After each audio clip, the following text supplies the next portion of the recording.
Hindi naman chubby. Ang laki-laki ko sa ano. Hindi malaki, makapal lang. Yung makeup, makapal yung Wala akong makeup. Wala ba? Ano ba yung makapal? Yung kilay, makapal yung kilay. Wala nga akong kilay. Hindi, alam mo makapal na mukha. Doon ka talaga mapunta, Marlon. May sama ka ng loob. Mag-like naman po kayo. Wala pa nanonood, Wala, iniwan ka na nila. Ayawan na. Ayan, si La-Arnie Covero. Hello, La-Arnie. Wrong number po. Ay, nakita nga, tinaboy mo pa. Ayan, ang dami na, Yun, Sa dami nyo. Ayan, mas marami. Sabi ni Jessa Fujimoto, waiting for your vlog. Bakit? Hinantay ka na nga, awain mo pa. Joke lang. Naka-timing din si Chen Chen. Grabe, ang galing ni Attorney V.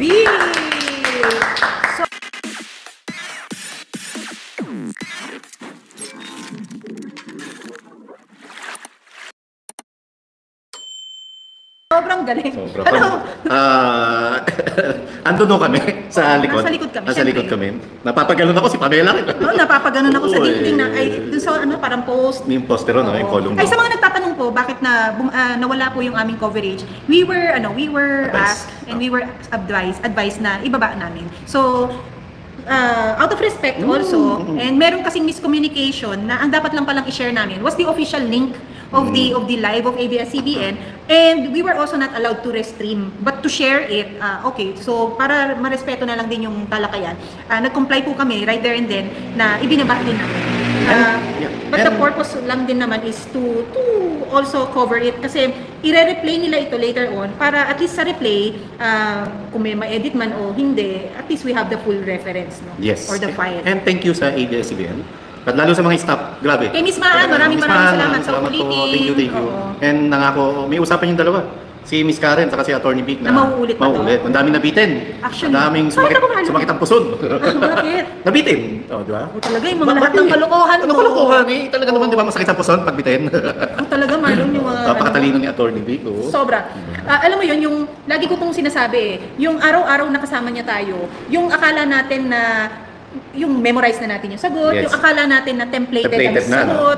Hindi, minsan talaga mapapawaw ka. Talaga yung araw-araw yung wow factor. Yes. At meron kaming pagkakataon lagi ni Marlon na kapag, halimbawa meron mga ganyang interview, bigla kami magkakatingin na parang, bago na naman yun ibang paraan na naman niya sinagot Yung it's the same answer but delivered in different manner. Medyo talagang, hindi medyo nakakabilib. Sobrang nakakabilib, nakakahanga at yun nga, yung wow factor. Share ko lang may sa edad ko, saka alam niyo, pagka-election may mga tinutulungan naman, may mga lumalapit nagpapatulong na ilang mga kandidato. So, pag close in ka, di ba? Tutulungan mo tapos paano mo i-handle yung isang kandidato. Lagi pagka nakasalang sa interview yung tinutulungan kong kandidato, lagi ako may kaba. Lagi ako may nervous na baka sumabit yung sasabihin ng principal ko, baka sasablay. Kay Attorney Vic, wala kang kaba, confident ka. Tapos, wala ka ng kaba, confident ka pa, napapawaw ka pa, galing. And each time, natututo tayo. Mismo. Natututo tayo. Parang ano to, Pam? Parang, sorry, anyway, makaka-relate ito yung mga mananabong. Parang si Attorney Vic, pag pinakawalan mo talaga sa ruweda, no? Sasalpot Oo, di ba? Yung, ang galing. Kaya nga yung title natin, ang ganda ng title. I-rate natin, no? Freestyle po yun, yes. We were not provided advanced questions. Wala. Ayaw niya ng ganyan. We were not told of the issues. Walang ganyan. Walang preliminaries na 1 hour before may briefing or anything. Wala pong ganyan. Yung 1 hour before na nandun kami is just to have a feel and adapt to the environment. Pero wala po yung may bumabang mga tao to tell him kung ano yung mga itatanong. May mga bumabang tao para magpapirma ng mga libro niya. Nagpa-picture, ng mga comment nila, no? Bata pala si Attorney Vic sa personal. Pogi mo pala. Parang si Marlon. Wow! Parang wala akong wala ba? Parang may narinig ako gano'n. Wala, Marlon. Nag-hallucinate ka. Hi lang. Basta overwhelming yung nangyari. And pati mga comment pa ng mga kaibigan ko kakilala ko. Ang dami rin nag-reach out sa akin, Marlon. Sobra pa. Yung mga, pati yung barbero ko sa Muy Guapito sa Bangkal, Makati. Wow. Grabe, meron silang grupo ng mga barbero doon sa group chat nila. Pinag-usapan agad nila. Ang galing pala talaga nitong Attorney Vic Rodriguez. At sana maulit yung interview nila. Ako, Marlon, ang mga nag-reach out sa akin, surprisingly, were batchmates from my high school days. Wow. Na, so mga 1960, ano to, no? Hindi, balik rin mo yan. Nag-reconnect tuloy, na walang katuloy ng ano. Hindi, nag-reach out sila, yung batch ko nung high school, yung some of my friends from my high school days, no, nag-reach out. And you have to, I don't know if you remember, nag-open up ako sa inyo before na medyo na-criticize ako for supporting BBM during that time. Campaign, no? Oo, nung campaign, no? Kasi I think they were rooting for, we were, the batchmate, I believe, I don't know, baka may nanonood ng mga kaibigan ko, I believe we were trying to be apolitical, yung batch namin na yun. But, masyadong evident na yung pagiging apolitical was gearing towards to Lenny. Lenny. Yeah. And you know, kung saan ako nag-high school, it was a yellow world. And we know back then that yellow was equivalent to pink, di ba? So, ganon. But then they reached out na parang, okay pala itong galing pala nito, ba't ganon sumagot? So, hindi pala, ayun, kasi nabasa ko rin kanina sabi, ang daming pasabog ni Attorney Vic. Maraming pasabog, at pasabog ang dating Marlon sa mga hindi talaga nakakaalam, no? That's why we're very grateful for ABS-CBN for allowing or giving our principal the opportunity ng wider reach, no? We have to admit na ang mainstream talaga may wider reach pa rin, Marlon. Naman. And sana hindi hindi pigilan yung naka-up. And as of now, as of kanina pa, asa 120,000 views na. Compare sa, hindi tayo nalalait, pero comparison lang to. Compare sa... You cannot help but compare eh. Magkakasabay sila ng araw eh. Pero mas late pa si Attorney Vic na in-interview. Last siya Compare for that kay ex-Senator Bam Aquino na nasa 50K views pa lang. Okay. So more than times 100 na yung viewers nung sa interview kay Attorney Vic. And kay Senator Kiko Pangilinan naman ay nasa 20K pa lang views.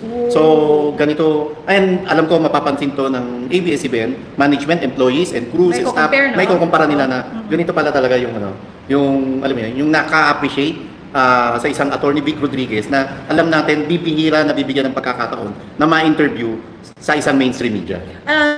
Marlon, we in fairness to Karen, to Miss Karen Davila, no, we also have to commend her because for me, I believe it takes two to tango for a good interview like this to come to result to being a good one, no, na na-appreciate ng marami.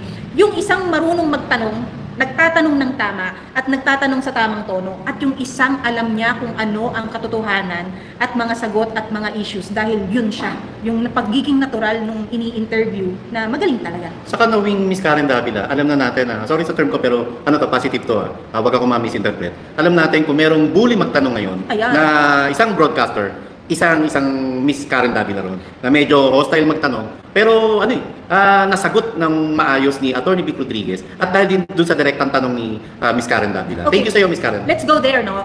This is not to criticize Miss Karen Davila, but yun lang based din sa mga natin, sa observation natin. Ako, I have observed that she was trying to push some issues such as yung 79 days ka lang, yon. And then, yung inappoint mo sa Ports Authority, yung sugar, yung ikaw ang pinakamaikling na silbi na, yun, there was somehow a job of insult, but sa isang magaling na journalist like her, it is really to squeeze out information for public consumption. Saka pabor na pabor yun kay Attorney Vic kasi naipaliwanag niya ng buong buo, naipaliwanag niya ng walang gatol, na at kitang-kita yung sensibilidad na nagsasabi siya ng totoo patungkol doon sa mga ini-issue sa kanya na pawang mga kasinungalingan. At dumating pa nga sa punto na doon mismo sa programa ni Miss Karen Davila ay sinabi niya, kung meron taong makakapagpatunay, makakapagpakita ng dokumento, resibo, ebidensya na pinirmahan niya ang isang sugar order number, ibibigay niya exclusivity kay Miss Karen, di ba? Miss Karen, dahil alam niya, milyon-milyon na nanonood, mag-withdraw siya sa kanyang kandidatura.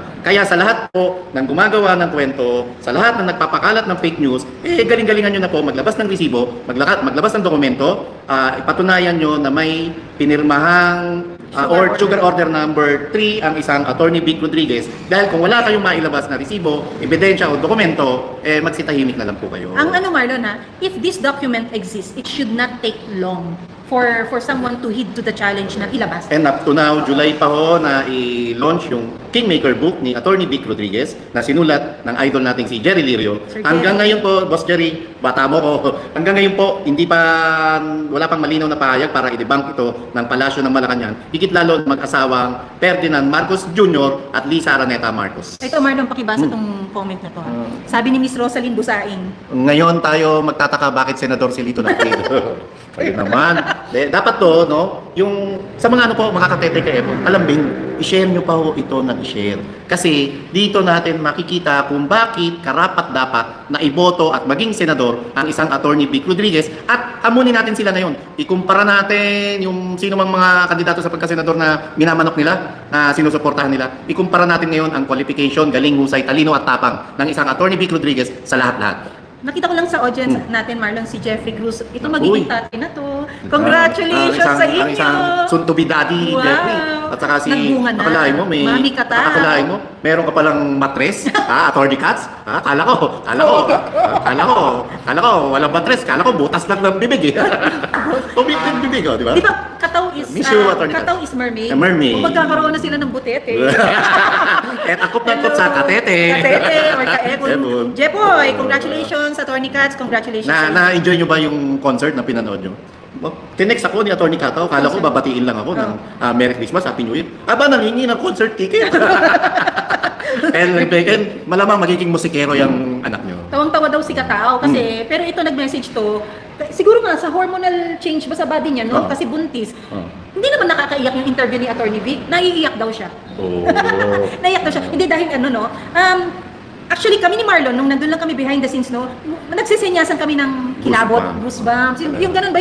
Kasi finally, we see our friend there na unti-unti nabibigyan ng hustisya dun sa mga ginawang ano sa kanya, no, mga issues. At naitanong ito ng isang Karen Davila, Marlon, na sa tingin mo ba, you were unfairly treated, accused, and judged?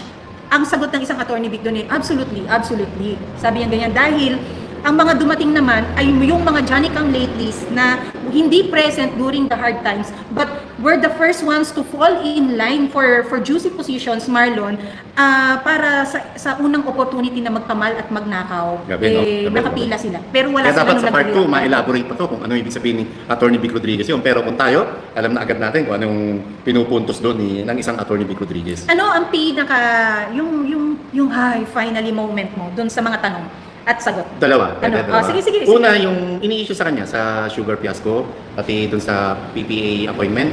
And pangalawa, dun sa nung binuro lang isang ang yung nanay ni Attorney Vic Rodriguez na kahit pisong text, walang ginawa ang isang Marcos Jr.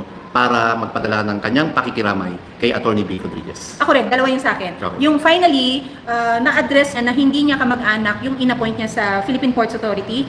At yon, alam mo, doon maraming nag-message sa akin, Marlon, na parang hindi pala sinabi yung totoo hindi pala totoo yung sinabi ng vlogger na sila ay magbayaw, bla bla bla. So finally, that's answered already, no? And second, yung tanong... Actually, hindi lang vlogger, may isa pang broadcaster. Yung mga binayaran at yung mga taong sinungaling at kahit papaano ninyo i-redeem ang inyong mga sarili, you will always be remembered as sinungaling. At nakakahiya ka sa pamilya mo! Because my brother is not a pig! Wala ka, nakakahiya ka. Paano yung ma-redeem mo man ang sarili mo, you will always be remembered by those people that you have caused, yung alam mo yun, yung heartaches ba? Yeah. No? So ano yung pangalawa? Pangalawa, yung tanong ng isang Karen Davila na parang hindi ka ba galit lang? Because yes, someone has to throw the question na parang ito bang pagiging aktibo mong oposisyon ngayon o aktibo mong kritiko hindi ba yan out of a personal emotion dahil galit ka lang? Dahil bitter ka. But then he answered correctly na, Karen, I do not need a position. Hindi ko kailangan ng pwesto para ako ay maging kritiko. Napakagaling. Ang dami nagsasabi, mga kaibigan ko, lalo yung mga nakakaintindi, yung iba naman talaga nasa gobyerno, at yung basta nakakaintindi sa politika. Lagi lang sinasabi, masikip ngayon ba tumakbo si Attorney Vic? Sabi ko, kahit kailan naging masikip. Pero bigla ko naisip, after ng interview ko gabi pa, naisip ko agad, hindi pala masikip, maluwag pala ngayon. Maluwag ngayon para pumili ng isang kandidato sa pagkasenador na alam natin na may kredibilidad, alam natin na may qualification ng isang matalino, mahusay, abogado, may prinsipyo, may sub, at higit sa lahat yung may pagmamahal sa bayan at takot sa Diyos. Kasi Marlon, ilan lang sila na tama ang qualification or probably has the best qualification to be our next senator. No? Ilan lang sila. Tama. Masikip lang, nangyayaring masikip, alam mo, dahil sa kultura ng popularity, kultura ng pagtanggap ng kung anumang suhol. Tapos ito pa, masyado pang kinukonsinti at ginagawang legal ng Commission on Elections ang pamamahagi ng ayuda kahit sa mga darating na araw ay mag-uumpisa na ng formal ang kampanya sa national and local elections. Yes, and we're looking forward to more invitations, no, na Sana. mga ganyan. Sana. Merong magkakaroong debate ang GMA7 na Oy, una na nilang inopen lamang sa top 20 senatorial aspirants, yung mga pumapasok sa top 20. Buti na lang, nagbago agad sila, kumambyo sila. Bakit hindi magbabago ang isip, Marlon? Bakit? Hindi lahat ng nasa top 20 Gusto merong pumasok. guts, may confidence na humarap sa publiko para sagutin ang mga issue. Kasi alam nila kahinaan nila. Alam nilang makakanal sila sa mga issue At dahil alam nila magmumukha silang kahiya-hiya dahil sa pagiging mahina nila. at dahil dun sa sinamahan nilang grupo. Oo. How can you defend a Marcos administration na lubog sa kumunoy ng mga issues, Marlon, na walang kasagutan? Ito lamang ang presidente ng Pilipinas na wala pa sa kalahating ng kanyang termino ay talagang pabagsak na ang kanyang approval and trust ratings. Yes, di ba? Na kung ikukumpara mo naman sa isang Tatay Digong na halos magtatatlong taon na sa palasyo ng Malacanang, eh talagang, alam mo yun, antikas pa rin na mataas yung kanyang trust and approval ratings. Na hanggang ngayon, pumapalo pa rin. Sobra. Hindi naman dapat siya ang nasa highlight, pero dahil nasa low light ang kasalukuyang Pangulo, hindi tuloy maiwasang maikumpara siya at yung longing ng tao ay yung sa kanya, hindi yung sa... Bakit hindi mo may kukumpara pa? Eh nung may pandemic, nung kasagsagan ng COVID-19,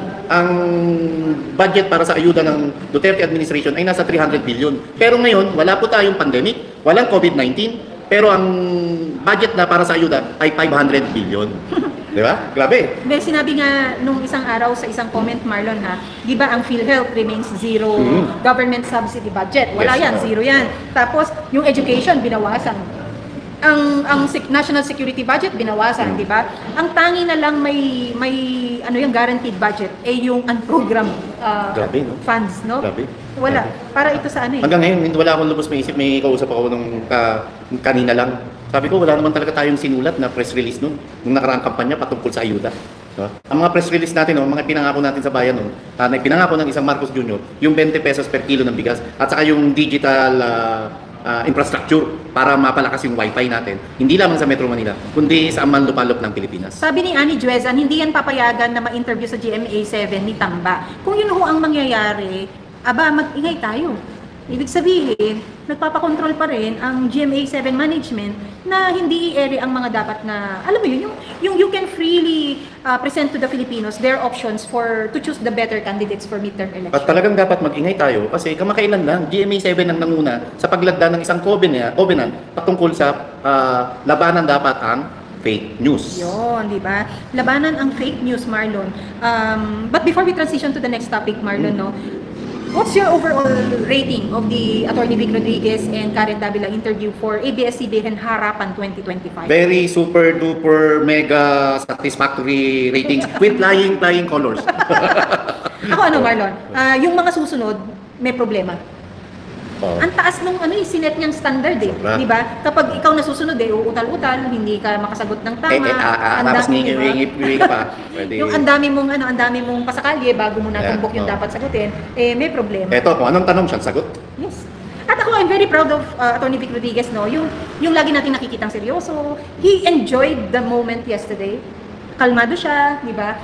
Na-present niya ng tama. Alam mong may kirot yung iba niyang sagot, pero he made it a point na i-address properly, no? He took advantage of the opportunity na merong ganitong malaking plataforma through ABS-CBN na pwede niyang maibigay ang sarili niya sa sambayan ng Pilipino. Naalala ko yung sinabi ng ilan to, hindi lang isa, ng ilang ABS-CBN employees kahapon. Sabi nila, Attorney Vic, marunong ka pala ngumiti. Minsan natatakot kami lumapit sa'yo. Alam mo, sinagot ni isang Attorney Vic, pagtanggol niyo pa naman si Bongbong Marcos. Mangingiti ka pa ba? Sabi niya, ang laki kasi ng problema ko nun ang hirap ipagtanggol ni Bongbong So, biruan na lang naman. Biruan na lang. And para lang walang advance question, nandun po kami sa holding area, may isang malaking TV ron, at may isang ABS-CBN employee ang nagsabi na, Sir, baka gusto niyo pong panoorin habang ini-interview si Senator Kiko Pangilinan. Para alam mo na para alam niyo na ang flow. At sabi ni Attorney Vic, hindi, magiging wala akong alam kung ano magiging takbo ng Sabi ni Jen, 126K. 126K na.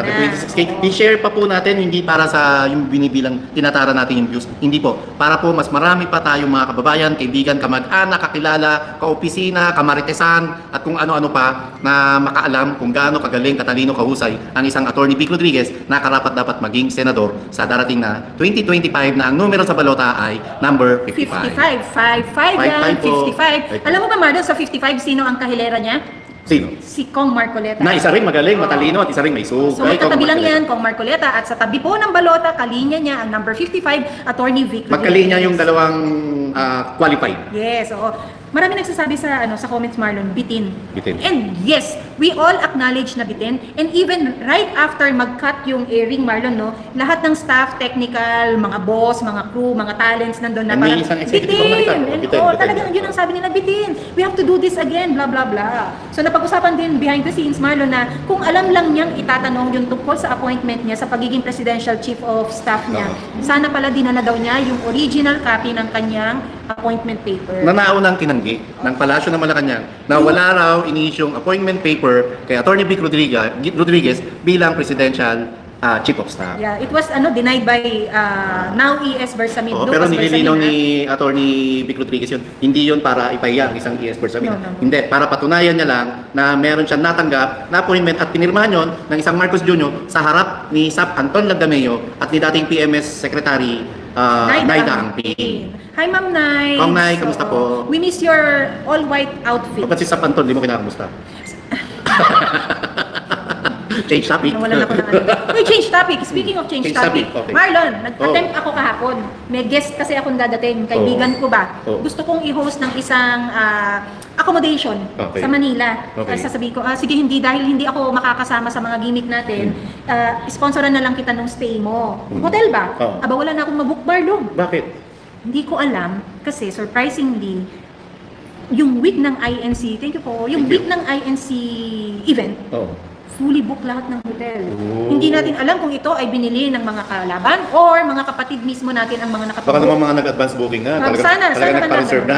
Sana yung mga ginagalang nating So that INC means to members. say, Marlon, natuloy na. Wala na makakapigil pa? Wala na makakawat pa? Tubig, Pam. Para po sa lolang naghihikahos ng hininga. Dapat may toning water. Ano yun? Kay Johnny Midnight. May makaka-relate dyan. Saka natin pag-usapan. Si Johnny Midnight, di ba? Toning water ba? Tonic water. Toning water, no? So tuloy na. Sorry, akong gulit ko. Tuloy na. Alam mo ba bakit tuloy na? May nagbalita sa akin. I don't know kung gaano po katotoo, ha. I believe ang samba ng ating mga kapatid ay every Thursday po ba? And Saturday, tama ba? Ayun, toning water. Sabi na MM. Ano yun? Okay. Pinadjust na daw nila ito to give way to the event next week.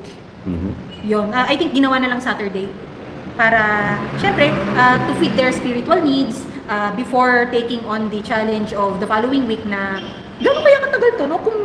Kung fully book ang mga hotels, tapos ang event is sa 13 lang, sabihin na natin may advance booking ng 12, pero yung week na yun wala eh. Talaga? Oo. Mahaba to? Nag-post ako, and it was confirmed by Ma'am Maharlika because tinag niya ako sa isang post niya, tama ka, pambansang dalaga, na fully booked na because she did her own searches of booking at in-screenshot din niya na fully booked na nga. Ako ilan lang, dalawa lang yung inano ko. Oy, Nelisa, bakit 30 years old ka lang? Magkaedad tayo? Ano nga yung Tony Water? Saka lang, pag-usapan natin. Hindi ko alam yun. Okay, game. Ang daming no? So, yung iba may hirapan ng makakuha ng hotel? Yes. Accommodation. At naniniwala ako that this will gather big crowds. Yeah, Samba, Wednesday, Thursday, Friday, Saturday. Yung pala yung Samba nila. Pero tama po ba, Miss Nanet, na ginawa nyo na lang Saturday to give way to the days na gagawin nating successful yung event for the 13th? Ganoon? So, hindi na... Parang ginawang isa. I don't know if tama yung pagkakaintindi ko dun sa sinabi sa akin.